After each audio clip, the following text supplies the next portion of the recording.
बात करते हैं इलाहाबाद हाई कोर्ट के एक फैसले की, जिस पर देश भर में चर्चा काफी हो रही है। साथ ही लोगों की तरह तरह की प्रतिक्रियाएं भी आ रही हैं। इस फैसले में जस्टिस राम मनोहर मिश्रा ने दुष्कर्म की एक याचिका पर सुनवाई करते हुए कहा था कि ब्रेस्ट को टच करना और पायजामे या सलवार का नाड़ा खोलना दुष्कर्म नहीं है, रेप नहीं है। जस्टिस राम मनोहर मिश्रा की एकल पीठ ने इसे दुष्कर्म या रेप न मानते हुए गंभीर यौन उत्पीड़न माना। जज की संवेदनशीलता पर कई गंभीर सवाल यहां पर खड़े हो रहे हैं। साथ ही ये सवाल भी उठता है कि क्या इस तरह से समाज में बच्चों के प्रति हो रहे यौन अपराधों को देखा जाएगा। ये मामला कासगंज का था। आकाश, पवन और अशोक पर यह आरोप था कि उन्होंने 11 वर्षीय पीड़िता के ब्रेस्ट पकड़े, उसका नाड़ा तोड़ दिया, उसे पुलिया के नीचे खींचने की कोशिश की, लेकिन राहगीरों के दखल के कारण उसे छोड़कर मौके से वो भाग निकले। पुलिस ने पॉक्सो एक्ट के तहत केस दर्ज किया, कार्रवाई की। साथ ही थाने में आईपीसी की धारा 376 के तहत मुकदमा चलाया।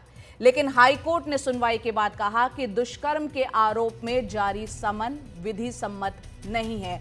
जब से ये फैसला आया तभी से देश भर में इसमें प्रतिक्रियाएं आनी शुरू हो गई और कहीं ना कहीं जो फैसला जज के द्वारा दिया गया है उनकी संवेदनशीलता पर भी कई सवाल यहां पर खड़े हुए हैं। और हमारे साथ खास मेहमान इस पर चर्चा करने के लिए जुड़ रहे हैं। हमारे साथ निर्मल कौर हैं, पूर्व डीजीपी झारखंड की, वो हमारे साथ हैं। साथ ही साथ हमारे साथ हैं सीमा समृद्धि कुशवाहा, जो कि सुप्रीम कोर्ट की वकील हैं, वो हमारे साथ जुड़ गई हैं। और कनिषा मल्होत्रा, जो कि एक अभिनेत्री हैं, वो भी हमारे साथ हैं। बहुत बहुत शुक्रिया आप सभी का हमसे जुड़ने के लिए। सबसे पहले मैं सीमा जी आपसे जानना चाहूँगी, क्योंकि आप सुप्रीम कोर्ट की वकील हैं। जो ये फैसला आया है, खास तौर से इलाहाबाद हाई कोर्ट के जज जिस तरह से टिप्पणी कर रहे हैं, क्या कोर्ट का ये तर्क कि इरादा रेप तक नहीं पहुंचा यौन अपराधों की गंभीरता को कहीं ना कहीं कमजोर नहीं करता?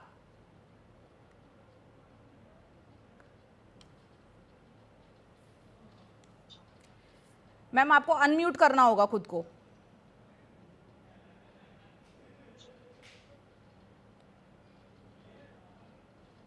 आपका ऑडियो हमें नहीं मिल रहा है, उसको हम कोशिश करते हैं उसको हम ठीक करने की। हमारे साथ झारखंड के पूर्व डीजीपी निर्मल कौर भी हैं। निर्मल जी, मेरा सवाल ये आपसे भी है, आप इस पर क्या कहना चाहेंगी?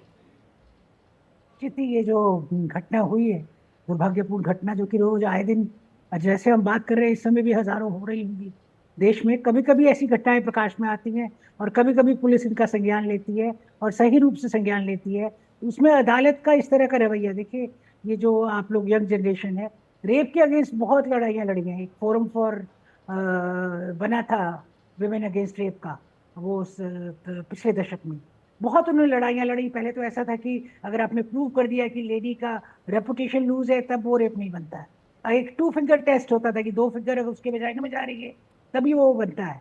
और इस तरह और भी बहुत सारी थी। एक बार पार्लियामेंट के फ्लोर पे एक एमपी साहब ने कहा था, उड़ीसा के थे, उन्होंने कहा दैट विक्टिम इज रेप्ड। तो उसने मंत्री ने कहा oh we are giving her compensation, हम उसको कॉम्पेंसेशन दे रहे हैं। उसने कहा बट वो तो 2 बार उनका रेप हुआ। तो बोलता don't worry we will double the rape compensation. इस तरह की संवेदनहीनता हमारे समाज में जगह जगह। और जो रेप का लॉ है ये बहुत पुराना लॉ है, लॉज तो बदल गए हैं। देखिए लॉज बदल गए परंतु मानसिकता नहीं बदली, क्योंकि अभी भी वही है कि अक्यूज के फेवर में जाना। अक्यूज के फेवर में क्यों जाएंगे? क्या वो उसका पजामा चोरी करके भागने की कोशिश की? पूछिए तो। अगर वो नाड़ा खोलता है तो क्या उसका पजामा लेके भाग रहा था? It is a failed attempted theft और रॉबरी। ऐसा बिल्कुल। लग रहा है कि मतलब ये तो पुलिस वालों को भी पीछे छोड़ गए इस तरह की संवेदनहीनता में। कहते हैं कि पुलिस बहुत संवेदनहीन है, संवेदनहीनता है उसमें स्थिति है बहुत ज्यादा, क्योंकि वो आए दिन ये देखते रहते हैं।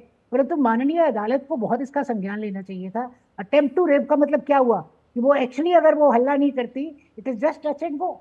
बिल्कुल, अगर आप चाहते थे कि उस लड़की का राहगीर ना आते तो वो छोड़ के नहीं भागते और गांधी आगे नहीं क्या आते। और कुछ होता। देखिए 3 लोग हैं, उसकी सीमा माँ जी भी से उसको हमारे लेके साथ हैं, गए, हमारे साथ आप पुलिया के नीचे खींचा, पुलिया के नीचे खींचा। आप सरकमस्टांसेस देखिए, पुलिया जी। के नीचे खींचा, उसका नाड़ा तोड़ा, उसके निजी अंगों को मतलब म्यूटिलेट किया, दबाया गया, गलत किया गया। तो इसके बाद और क्या है? This is not preparation to rape, what is?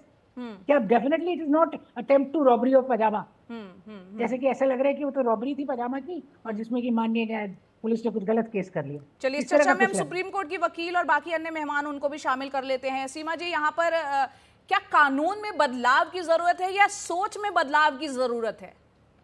Can you hear me?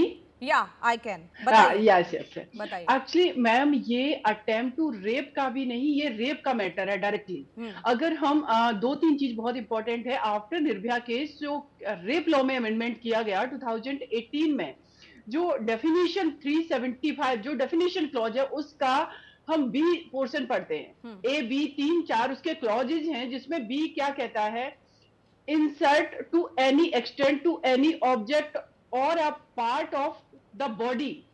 ये मैंडेटरी नहीं है कि रेप को तभी कंसीडर किया जाएगा जब वो उसके वजाइनल पार्ट पर, यूथ्रा वगैरह में ही कोई ऑब्जेक्ट भी अगर इंसर्ट किया जाता है तब भी उसको रेप की कैटेगरी, इवन की पार्ट ऑफ बॉडी। अगर इस चीज को हम डिनाई नहीं कर सकते हैं कि कई ये केसेस में क्या होता है कि थ्रू वो वजाइनल पार्ट नहीं इस तरीके से हार्म पहुंचाते हैं, वो माउथ के थ्रू करते, राइट? तो क्या उसको कंसीडर नहीं किया जाएगा? डेफिनेशन आई थिंक, मुझे लगता है हाई कोर्ट के जस्टिस हैं ये, कहां पर क्या इंटरप्रिटेशन कर रहे हैं कानून का। पेनिट्रेशन भी मैंडेटरी नहीं है रेप लॉ में अब, तो आप क्यों वहां पर कहीं पर भी आप क्यों सिमन ढूंढते हैं, क्यों आप पेनिट्रेशन ढूंढते हैं रेप लॉ में? ये तो बहुत ही क्लियर है, और ये अटेम्प्ट टू रेप नहीं, ये रेप का मैटर था जी। हमारे साथ योगिता भयाना जी भी जुड़ गई हैं, एंटी रेप एक्टिविस्ट और फाउंडर है people against rape in India. बहुत बहुत शुक्रिया आपका भी जुड़ने के लिए योगिता जी। यहाँ हम इस चर्चा कर रहे हैं जो इलाहाबाद हाई कोर्ट का एकल पीठ का जज ने जो टिप्पणी की है, जो फैसला आया, सभी को हैरान कर रहा है। 11 साल की बच्ची को जिस तरह से 3 लोगों ने, आरोपियों ने पकड़ा, होल्ड किया, उसके नाड़े को तोड़ दिया, उसके ब्रेस्ट को होल्ड करने की कोशिश की और अकेले में सुनसान पुलिया के नीचे उसको ले जाया गया। और जो फैसला यहाँ पर इलाहाबाद हाई कोर्ट का आया उस पर तमाम प्रतिक्रियाएं आ रही हैं। आपकी पहली प्रतिक्रिया, और साथ ही पॉक्सो एक्ट को लागू हुए 1 दशक से ज्यादा हो चुके हैं, फिर भी ऐसे फैसले क्यों आ रहे हैं? देखिए, पहले तो मैं आपके दूसरे सवाल का जवाब देती हूँ। जब पॉक्सो को आए हुए 10 साल हो गए, लागू नहीं हो पा रहा। देखिए, कागजों में कानून बनाना और उनको इम्प्लीमेंट करना 2 अलग अलग चीजें हैं, और यहीं पर हम फेल हो रहे हैं। हमारी बेटियों को हम यही फेल कर रहे हैं। पॉक्सो के अनुसार तो फांसी के प्रावधान है, कितने लोगों को आपने फांसी चढ़ते देखा है अभी तक? पॉक्सो के प्रावधान के अनुसार तो फास्ट ट्रैक कोर्ट है, हमारे पास न जाने अनगिनत केस है जहाँ फास्ट ट्रैक तो सालों साल के 10-20 साल निकल जाते हैं। तो सबसे पहले तो मेरी प्रतिक्रिया आप जानना चाह रहे हैं, तो डेफिनेटली बहुत ही मतलब ऐसा विचलित करने वाला ये फैसला है कि जब हम संवेदनशीलता की बात करते हैं, जब हम कहते हैं कि सेंसिटाइज करेंगे सोसाइटी को, या हम सेंसिटाइज करेंगे स्कूल्स में या बॉयज को या चिल्ड्रन को, अरे सेंसिटाइज कैसे करेंगे जजेस को? आप बताइए। उन्होंने जो भी इंटरप्रिटेशन किया वो उनका निजी जो भी हो सकता है होगा, उनकी सोच होगी जो जाहिर हुई है। But how about the books? जब बुक्स भी कह रही हैं, जब लॉ भी कह रहा है कि दिस इज अंडर पॉक्सो, तो उन्होंने इंटरप्रिटेशन 2 चीजों में किया। एक तो लॉ का गलत इंटरप्रिटेशन किया, दूसरी अपनी जो सोच है उन्होंने जाहिर करी कि वो एक बता दिया कि पेट्रियार्कल माइंडसेट कहीं ना कहीं जजेस में भी है और इनसेंसिटिविटी जजेस में भी है। तो मेरा एक बड़ा सवाल ये उठता है, जब हम कहते हैं कि एक पर्टिकुलर तबकों को हम बोलते हैं जो अनएजुकेटेड है या पढ़े लिखे नहीं है, हम उनको टारगेट करते हैं। हम कहते हैं कि देखिए अपराध बढ़ रहे हैं कि शिक्षा की कमी है। अरे ये तो शिक्षित हैं, इनका क्या, इन्होंने क्या इंटरप्रिटेशन की? इन्होंने तो लॉ को ही इंटरप्रिटेट ठीक नहीं किया, क्योंकि पॉक्सो लॉ में तो ये आता है। जब फिर मुझे ये समझ नहीं आता कहाँ से शुरू करें, हम अपनी लड़ाई को कहाँ शुरू करें, कहाँ खत्म करें। मुझे मतलब बहुत पीड़ा होती है बोलते हुए भी। कल से बहुत मन विचलित है क्योंकि हम लंबी लड़ाई लड़ रहे हैं, हम लंबे समय से काम कर रहे हैं इस इशू पे। बट जब ये इतने ऊपर लेवल से, इतने पढ़े लिखे तबके से, क्योंकि उनके ऊपर तो कोई नहीं है, उनको तो भगवान का दर्जा है। बिल्कुल योगिता जी, यहाँ कहीं ना कहीं जेंडर सेंसिटिविटी की बेहद सख्त जरूरत है। यहाँ पर हमारे साथ बिल्कुल कनिषा मल्होत्रा भी हैं जो कि एक अभिनेत्री हैं, उनको भी इस चर्चा में शामिल कर लेते हैं। कनिषा जी, आप क्या कहेंगी? कहीं ना कहीं जज की जो टिप्पणी आई, जो फैसला है, इससे एक गलत संदेश नहीं जाता कि बच्चियों या फिर बच्चों के खिलाफ जो यौन हिंसा हो रही है उसको कहीं ना कहीं इतना हल्के में लिया जा रहा है? बिल्कुल जाता है। जैसे कि आपने कहा, मैं एक अभिनेत्री हूँ और हम लोग ऑनलाइन सोशल मीडिया पे कंटेंट बनाते हैं और जो बच्चे हैं उसी चीज को देख के प्रभावित होते हैं। तो अगर ऐसा एक केस सामने आ रहा है जो न्यूज मीडिया में ये कह रहे हैं कि ये रेप केस नहीं है, तो इससे तो बच्चे जो है और ज्यादा उनके अंदर पावर आ जाएगी, वो कभी भी किसी को भी टच कर देंगे कहीं पे। अभी होली थी तो होली में भी लोग इतना ओपनली जो है औरतों को छेड़ रहे थे, मोलेस्ट कर रहे थे। तो ये तो बहुत ही गलत बात हो जाएगी ना। हम किस तरीके का प्रभाव डाल रहे हैं अपनी आने वाली जनरेशन पे, हम उन्हें क्या दिखा रहे हैं कि ये नॉर्मल है। एक औरत अगर जा रही है तो उसका नाड़ा खींच देना या उसको टच कर देना उसके बॉडी पार्ट्स को, ये नॉर्मल है? तो ये तो हम अपनी बच्चों को गलत बात बता रहे हैं ना, हम गलत उनको मैसेज दे रहे हैं। तो अगर हम इसे आज यही नहीं रोक देंगे तो वो कल को जाके आगे वाली जनरेशन के लिए नॉर्मल चीज हो जाएगी। तो हमें अभी से ये सब जो है ना लॉज लागू करने पड़ेंगे, ताकि अभी से जो है इस चीज को रोक दिया जाए, क्योंकि बच्चे जो देखते हैं वो वही सीखते हैं। कल को आए दिन चलते हुए किसी पे भी हाथ उठा देंगे या फिर बच्चे किसी को भी हाथ लगा देंगे, तो ये गलत है। बिल्कुल, तो किस मुझे तरह लगता के है ये बहुत उदाहरण हम जरूरी यहाँ है। पर पेश कर रहे हैं ये समझने की जरूरत है। कनिष्ठा जी और तमाम मेहमान हमारे साथ आप बने रहिए, क्योंकि देश की सियासत में भी ये मुद्दा उठ रहा है। और राज्यसभा की जो सांसद है स्वाति मालीवाल, उन्होंने कहा है कि ये बहुत शर्मनाक है, सुप्रीम कोर्ट फैसला ये पलटे। सुनते हैं उन्हें।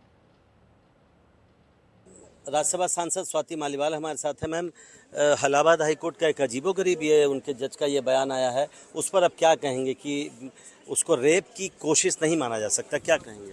मेरे हिसाब से इससे ज़्यादा शर्मनाक कुछ नहीं हो सकता।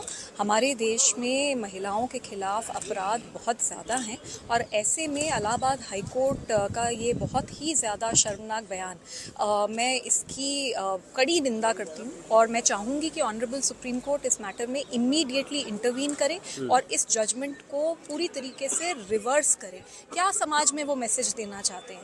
क्या मैसेजिंग है कि लड़की के साथ कुछ भी हो जाएगा, इतना गलत हो जाएगा, फिर भी उसको attempt to rape भी नहीं माना जाएगा?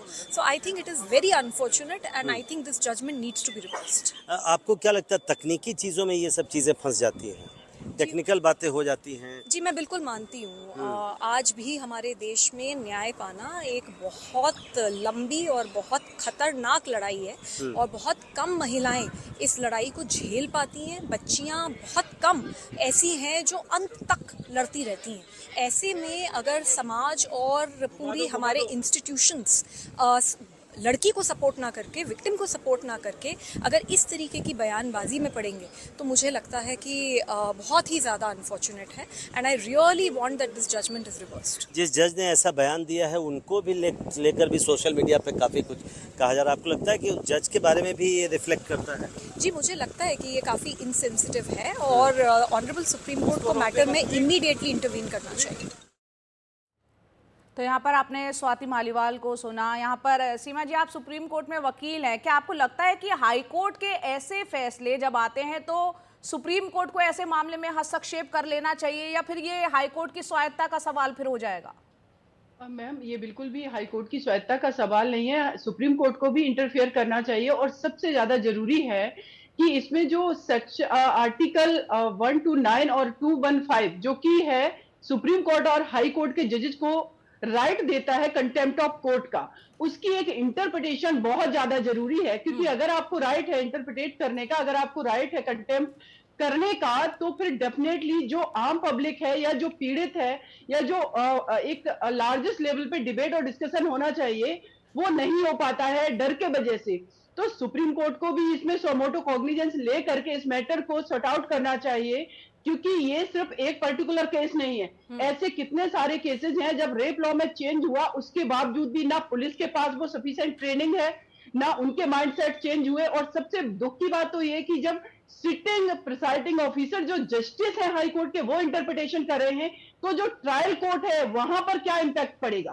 क्योंकि हाई कोर्ट के जजमेंट, सुप्रीम कोर्ट के जजमेंट जो लोअर कोर्ट है उस पर लीडिंग जजमेंट माने जाते हैं। कोर्ट उसको आगे फॉलो करती है, उसको इंटरप्रिटेट करके कि हाई कोर्ट ने ये वर्डिक्ट दिया इसलिए हम इसको कंसीडर करके ये जजमेंट दे रहे हैं। तो लार्जेस्ट लेवल पे बहुत गलत इंपैक्ट पड़ेगा, इसका बहुत ज्यादा जरूरी है। उसके अलावा एक और चीज मैं कहना चाहूंगी कि जो भी ग्रास रूट लेवल पे इस तरीके के चेंज की जरूरत है, चाहे वो पोक्सो एक्ट आया, अगर हम पोक्सो एक्ट में देखें अंडर 12 ईयर जो बच्चियां हैं अगर उनके साथ क्राइम हो रहा है तो वो डेथ पेनल्टी का प्रोविजन है। लेकिन आप देखेंगे 6 मंथ में ट्रायल को कंक्लूड करने का प्रोविजन है।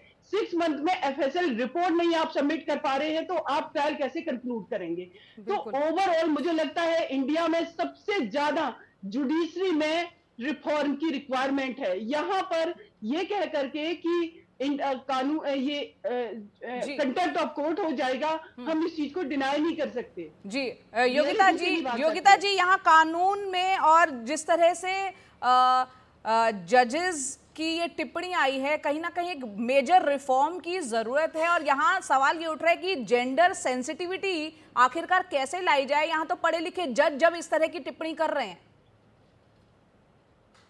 जेंडर सेंसिटिविटी लाने का काम तो देखिए हर स्तर पर होना पड़ेगा। हम लोग जैसे सामाजिक संस्थान लगातार ग्रास रूट पे जाके सेंसिटाइजेशन करते रहते हैं, एजुकेशन के थ्रू करते हैं, अवेयरनेस प्रोग्राम्स के थ्रू करते हैं, बट सरकारों का क्या?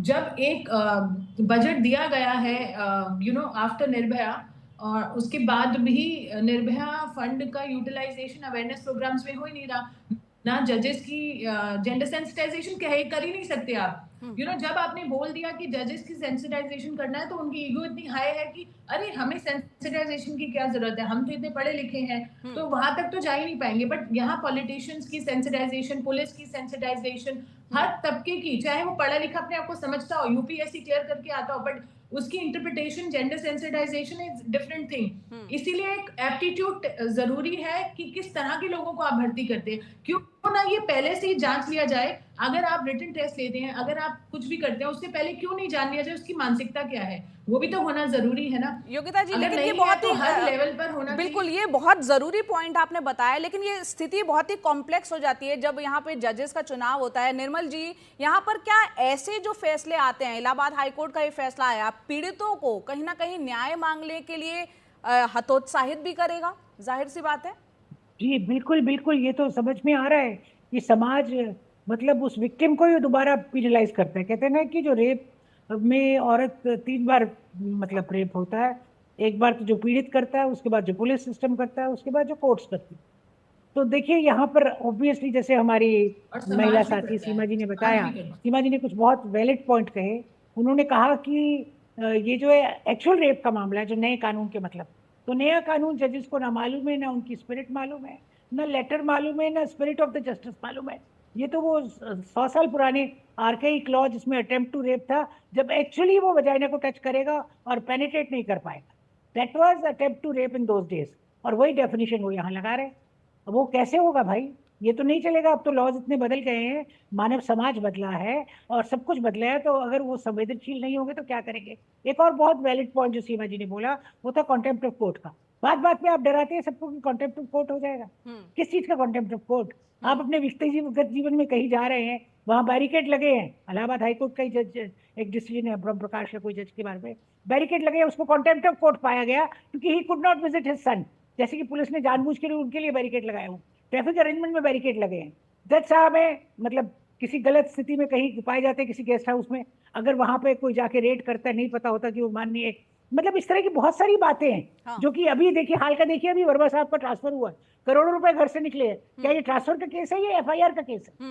आपके घर से करोड़ों रुपए आना, सवाल बिल्कुल जाहिर सी बात है, उस पर भी सवाल उठ रहे हैं। कनिषा, कॉन्टेम्प्ट ऑफ कोर्ट क्या? कॉन्टेम्प्ट ऑफ कोर्ट आप तब करेंगे, मतलब कॉन्टेम्प्ट ऑफ कोर्ट से आप भगवान तो नहीं बन जाए ना। तो मैम यहाँ पूरे सिस्टम में कहीं ना कहीं इतने फ्लॉज हैं कि इसमें हर स्तर पर बहुत से सुधारों की जरूरत है, हर लेवल पर।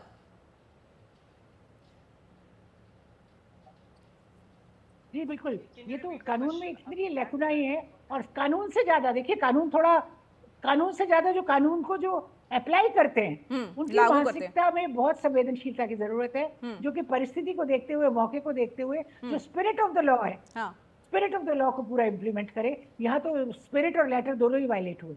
यहाँ पर वायलेट बात और मैं जया जी बताना चाहती हूँ कि यहाँ पर सवाल आप पूछ भी नहीं सकते, जुडिशरी को आप क्वेश्चन नहीं कर सकते। ये भी सबसे बड़ी एक ऐसी परिस्थिति है, कहा है ना कि नहीं पूछ सकते आप। बिल्कुल नहीं पूछ सकते, क्योंकि एक मिनट में मैं कितनी बार पॉक्सो केसेस में, अगर मैं एज एन एनजीओ या एज एन एक्टिविस्ट जाती हूँ, या अगर हम कुछ बोल दें तो वो कहते हैं डालो इसको अंदर, करो इसको अंदर, ये कौन है?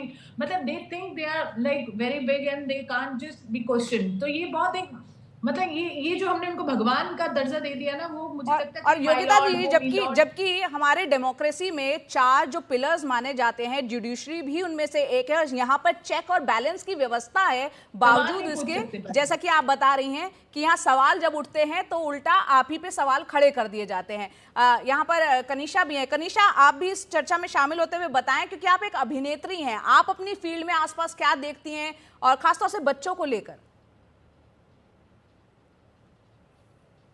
जैसा मैंने पहले भी बोला कि बच्चों के ऊपर ना बहुत ज्यादा प्रभाव पड़ता है, जो भी वो ऑनलाइन देखते हैं सोशल मीडिया पे या फिल्मों में या न्यूज के बारे में सुनते हैं, तो उनके ऊपर बहुत ज्यादा प्रभाव पड़ता है।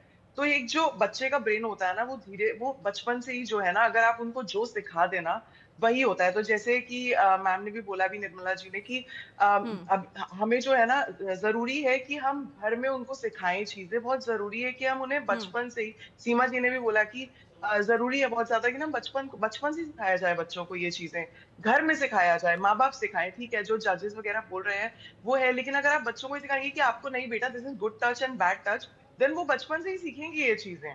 और अगर एक माँ है, वो अपनी बेटी को बोलती है कि ऐसा मत पहनो कपड़ा, या वैसा मत पहनो, या 8 बजे के बाहर मत जाओ, तो अगर बच्चों को, लड़कों को भी ये बात सिखाई जाए कि नहीं, लड़कियों से आप तमीज से बात कीजिए, या लड़कियों को आप अच्छे तरीके से देखिए, या लड़कियों को आप अच्छी नजरिए से टच कीजिए, तो ये सब केसेस हो ही ना। तो मुझे लगता है this also start at home.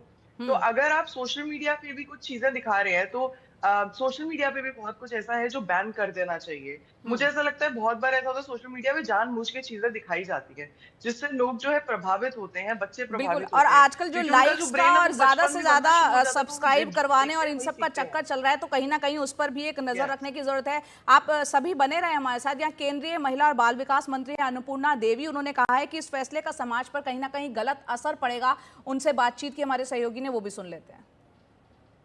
Joining with me Annapurna Devi. Ma'am, जिस तरीके के वर्ड्स का यूज किया गया है इलाहाबाद हाईकोर्ट के जज द्वारा, आप किस तरीके से देखते हैं? देखिए, ऐसे माननीय उच्च न्यायालय का हम लोग सम्मान करते हैं, लेकिन जो टिप्पणी अभी इलाहाबाद हाईकोर्ट की ओर से की गई है, हमें लगता है कि इस तरह की टिप्पणी कहीं भी शोभा नहीं देती। मतलब और इसके वजह से चूंकि बहुत सारे ऐसे डिसीजन हुए हैं, उस पर भी प्रभाव पड़ेगा और इससे गलत करने के लिए लोगों की और मानसिकताएं बढ़ेंगी। तो ये टिप्पणी, हमें लगता है कि इस तरह की टिप्पणी नहीं देनी चाहिए और निश्चित रूप से ऐसे मामलों में बहुत सेंसिटिव होकर, और खास करके जब उच्च न्यायालय में अगर इस तरह की बातें हो रही है, तो जो भी वर्डिक्ट आते हैं तो बहुत गंभीरता के साथ वर्डिक्ट। आपको क्या लगता है समाज को किस तरीके का संदेश जाता है इससे? नहीं, इसलिए कि इस टिप्पणी के माध्यम से समाज में गलत प्रभाव पड़ेगा। इतनी घिनौनी सोच, इतनी घटिया सोच रखने वाले जज जो इस तरीके की जजमेंट दे रहे हैं, मैं कहूँगी शायद उनके घरों में माँ बेटियाँ नहीं होंगी या बहन बेटियाँ नहीं होंगी।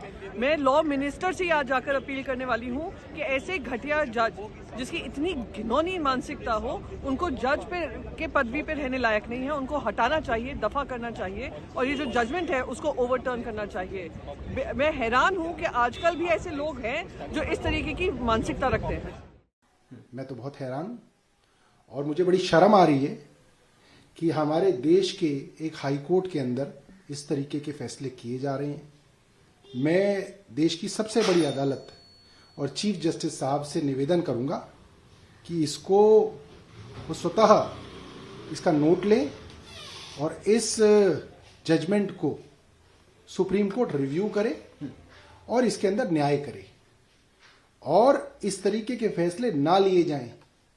इसके लिए भी कुछ दिशा निर्देश सुप्रीम कोर्ट तमाम हाई कोर्ट्स को जारी करे, क्योंकि ये बड़ी शर्म की बात है। सर, एक इलाहाबाद हाईकोर्ट के जज की जो जजमेंट आया है उसमें कहा है कि holding breast and breaking pyjama string is not attempt to rape. न्यायालय के किसी भी वक्तव्य पे टिप्पणी उचित नहीं होती, लेकिन जहां तक मैं भारतीय परंपराओं का और विभिन्न प्रकार के विश्लेषणों का उल्लेख करेंगे तो भारत में तो नारी का इतना बड़ा सम्मान है कि द्रौपदी का चीरहरण की घटना आज भी उदाहरण है कि पूरा 100 के 100 कौरव वंश की समाप्ति हो गई। माता सीता का अपमान हुआ तो 1 लाख पूत 1.25 लाख नाती, जिसके घर में दिया न भाती, पूरा रावण का वंश समाप्त। तो जज साहब की जो टिप्पणी है उस पर हम चर्चा कर रहे हैं। इलाहाबाद हाईकोर्ट का जो फैसला है, तमाम खास मेहमान हमारे साथ हैं। निर्मल कौर जी भी, सीमा हम कुशवाहा हमारे साथ है, कनिषा है, योगिता है। जाते जाते इस चर्चा को यहाँ समाप्त करते हुए एक एक करके आप सबसे टिप्पणी करते हुए ये मैं जानना चाहूँगी कि ऐसी परिस्थितियों में जब एक पढ़े लिखे जज इस तरह का फैसला सुनाते हैं, क्या और किस स्तर पर किया जाना चाहिए, और एक एक आप करके प्रतिक्रिया दें। सबसे पहले निर्मल जी आप बताएं। जी, मुझे तो लगता है कि इसमें एकदम रिवीजन होना चाहिए, रिव्यू होना चाहिए उनके फैसले का, और तमाम उससे जो ऊंचे स्तर की डिवीजन बेंच या किसी को ये कहना चाहिए कि ये गलत है। क्योंकि जो कि सीमा जी ने हमें बताया कि जो पॉक्सो में जिस तरह का जो रेप का ये अटेम्प्ट टू रेप नहीं तो अपने आप में एक रेप है। सीमा जी जो कि कानूनविद है, जो कि कानूनों की जानकार है, वकील है, उन्होंने बताया। तो इसको व्यू में रखते हुए इसका जरूर रिव्यू और रिविजन होना चाहिए और न्याय मिले। और मेरे ख्याल से एक तलिस्मा, जैसे कहते हैं ना, गांधी जी का एक चकमक पत्थर था, तलिस्मा था कि किसी भी फैसले को ये देख लीजिए कि अगर वो आपके हो तो कैसा होगा, गरीब से गरीब पे देख लीजिए। ये जज साहब अगर सोचते कि अगर इनकी बेटी या पोती के साथ ऐसा होता तो इनका रवैया क्या रहता। अगर हम वैसी एम्पैथी रख ले, वैसा सोच ले, एक एम्पैथी होना बहुत जरूरी है। बिल्कुल। सीमा जी आप बताइए एक एक करके, थोड़ा संक्षेप में, वक्त कम है। सीमा जी। मेरा ये मानना है कि देखिए, अकाउंटेबिलिटी फिक्स होना बहुत जरूरी है। कोई भी किसी भी पोजीशन पे बैठा है वो इतना तो अकाउंटेबल हो कि अगर वो इंटरप्रिटेशन कर रहा है किसी कानून की, तो वो लॉ को फ्रंट पर रखकर कर रहा है या नहीं, उसकी इंटरप्रिटेशन कर रहा है, या वो अपने परसेप्शन जो विमेन के लिए बना हुआ है, पैट्रियार्किकल थॉट प्रोसेस, उसके अकॉर्डिंगली कर रहा है। तो जब तक अकाउंटेबिलिटी फिक्स नहीं होगी, क्योंकि अगर ये मैटर कल सुप्रीम कोर्ट संज्ञान में ले भी लेता है और उसको पलट भी देता है जजमेंट को रिव्यू करके, लेकिन अदर जो जजेज बैठे हुए, क्या उनका माइंडसेट चेंज हुआ? बिल्कुल। ये सीमा ये आपने बहुत महत्वपूर्ण बात की कि अकाउंटेबिलिटी तय होनी चाहिए, और ये एक मान लो आप सुप्रीम कोर्ट इस फैसले को पलटता भी है, लेकिन बाकी अन्यों का क्या, उनकी मानसिकता कैसे बदलेगी? यहाँ योगिता जी आप बताएं, क्या कहना चाहेंगी जाते जाते? जी, he is not fit to be a जज। इनको तुरंत वहां से हटा देना चाहिए, और जब तक इनकी पूरी ट्रेनिंग, उनका माइंडसेट, उनको पूरी इंटरप्रिटेशन ना पता हो लॉ की, तब तक सुप्रीम कोर्ट को इंटरवीन करना चाहिए। मुझे पता ये होगा नहीं, बस मैं मांग रही हूँ। यहाँ योगिता, यही एक बड़ी दिक्कत है, जब इस तरह के फैसले आते हैं तो एक हताशा आ जाती है। कनिषा आप बताएं। मुझे लगता है कि हमारी कंट्री का माइंडसेट तभी चेंज होगा जब ज्यूरिसडिक्शन का माइंडसेट चेंज होगा। हम आगे बढ़ेंगे सोच से, और अगर हम अपने बच्चों को ये सिखाएंगे कि आगे चल के तुम्हें ये नहीं करना है, सिर्फ जजेस और हमारी पूरी कंट्री को ये थॉट प्रोसेस चेंज करने की जरूरत है कि औरत को एक ऊंचा पद दिया जाए, ना कि सिर्फ उसके साथ गलत किया जाए, क्योंकि आगे चल के वरना क्राइम्स और बढ़ेंगे। और उतनी ही इक्वल रिस्पेक्ट जो है वो महिलाओं को मिले समाज में, और जेंडर सेंसिटिविटी होना बेहद ज़रूरी है। और वो ज़रूरत है कि अपने घरों से ही जो बच्चे हैं उनमें वो शुरुआत से ही उनमें डाली जाए बात। तमाम मेहमानों का आपका बहुत बहुत शुक्रिया इस महत्वपूर्ण चर्चा को हमारे साथ करने के लिए।